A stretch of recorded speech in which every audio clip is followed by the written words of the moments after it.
Saya punya prinsip usaha ini bisa nyaman lah dirasakan, nyaman untuk siapa saja. Jadi tidak mengganggu lingkungan, nggak mengganggu aktivitas orang lain. Jamur yang saya budidaya ini tumbuh secara alami, jadi nggak pakai kimia. Karena kalau pakai kimia ini hasilnya justru nanti tidak baik.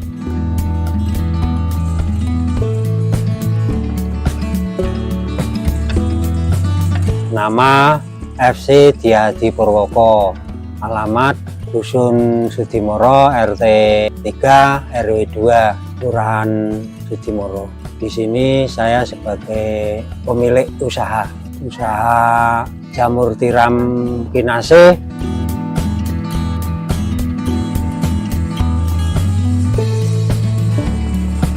Waktu itu saya main ke tempat kawan, dia punya usaha budidaya jamur. Nah, karena jamurnya ini sifatnya organik, tidak memakai kimia, kemudian saya tertarik, saya terus ingin budidaya jamur.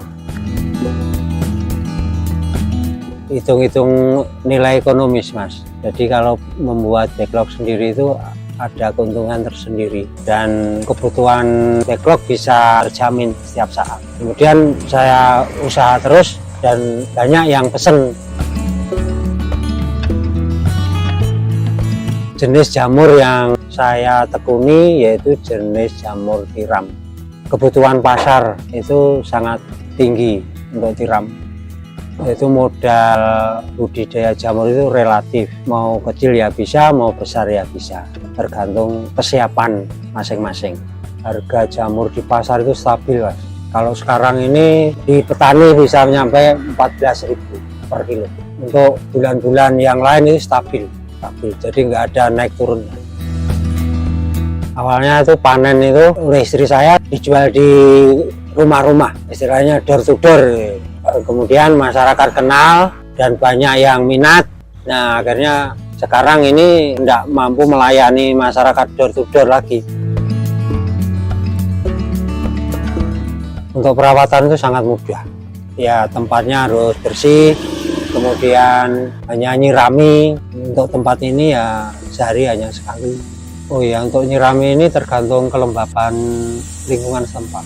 Kalau tempatnya daerah sini cukup sekali, tapi kalau daerah panas kemungkinan bisa 2 kali. Hama budidaya jamur itu ada, yaitu berupa lalat.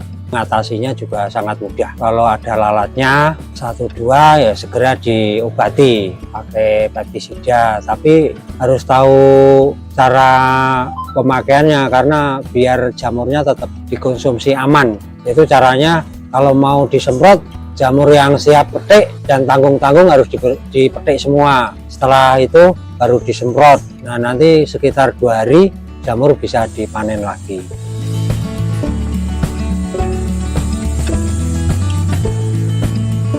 Burung ini berbahaya bagi backlog karena menyerang miselium calon jamur tadi.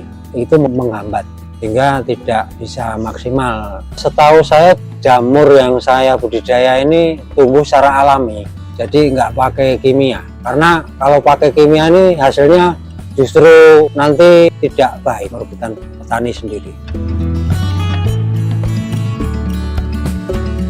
Keuntungan budidaya jamur itu modal backlog 2.300. Padahal backlog ini bisa muncul sekitar 4-5 on, itu kurang lebih 2,5 bulan. Jadi kalau dihitung-hitung ya backlognya harganya 2.300, kemudian jamurnya bisa 4 on aja lah. 4 on kali harga sekarang itu 1 onnya 1.400. 1.400 kali 4 on berarti uangnya 5.600. 5.600 dikurangi modal tadi 2.300, berarti ada sisa 2.600 per backlog. Backlog ini yang saya pakai, saya buat sendiri. Nah, itu keuntungannya lebih dibanding saya beli backlog. Paling tidak selisih Rp300 sampai Rp500. Hanya perlu tempat yang banyak. Nah, ini kendalanya. Seperti yang kami buat ini tempatnya cukup banyak. tapi ada segi keuntungan sendiri, bikin sendiri, bisa ngatur kondisi backlog yang subur dan yang tidak. Bahan baku backlog yaitu satu grajen, yang saya gunakan grajen Sengon, kemudian katul, kemudian gamping. Grajennya itu untuk media, katulnya untuk nutrisi, kemudian kalau gamping ini mengurangi keasaman, karena keasaman mengganggu pertumbuhan jagung. Backlog yang kami produksi ini harga ngambil sendiri di sini 2.300. Kalau mau ada yang pesen bisa ngambil sendiri, bisa diantar. Kalau diantar ya tinggal tambah ongkos kirim. Standar komposisi perbandingannya, grajen 100 kilo, kemudian katul 10 kilo, gamping 1 kilo.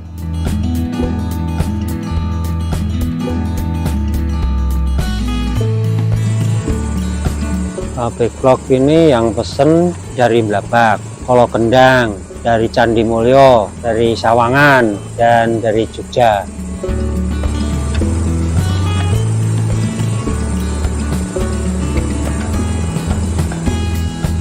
Kendalanya pembuatan backlog ini bahan baku.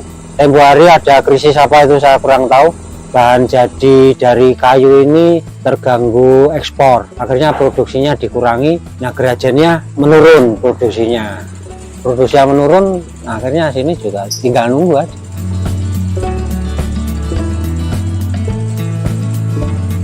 Kebutuhan backlog ini saya butuh kawan untuk produksi karena kebutuhan yang pesan itu banyak. Padahal setiap orang ini, untuk saya sendiri kemungkinan hanya nyampe 300 per hari. Padahal kebutuhan backlog, permintaan di pasar itu banyak. Akhirnya saya cari kawan untuk membuat backlog.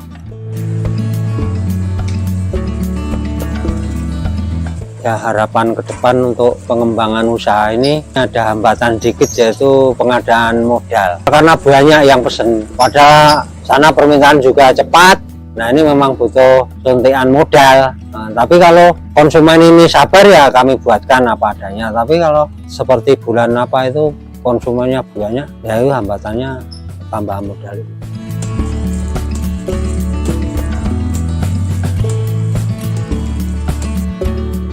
Saya punya prinsip usaha ini bisa nyaman lah dirasakan, nyaman oleh siapa saja. Jadi tidak mengganggu lingkungan, nggak mengganggu aktivitas orang lain, sehingga saya jalankan bisa nyaman.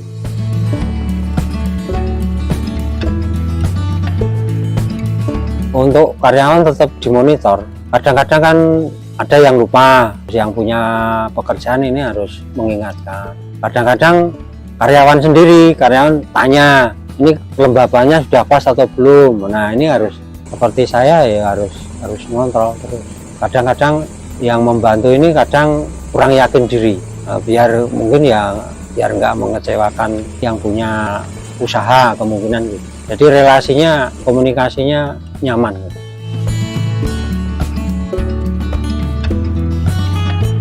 Saya pernah percaya mutlak dengan karyawan, tapi yang saya percaya ini justru tidak sportif. Akhirnya dari pengalaman itu saya harus terjun langsung, tidak semuanya percaya kepada karyawan.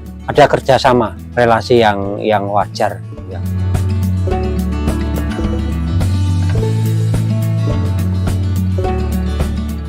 Ya, siapa saja yang mau budidaya jamur, silahkan kami bantu untuk budidayanya. Kita sama-sama maju.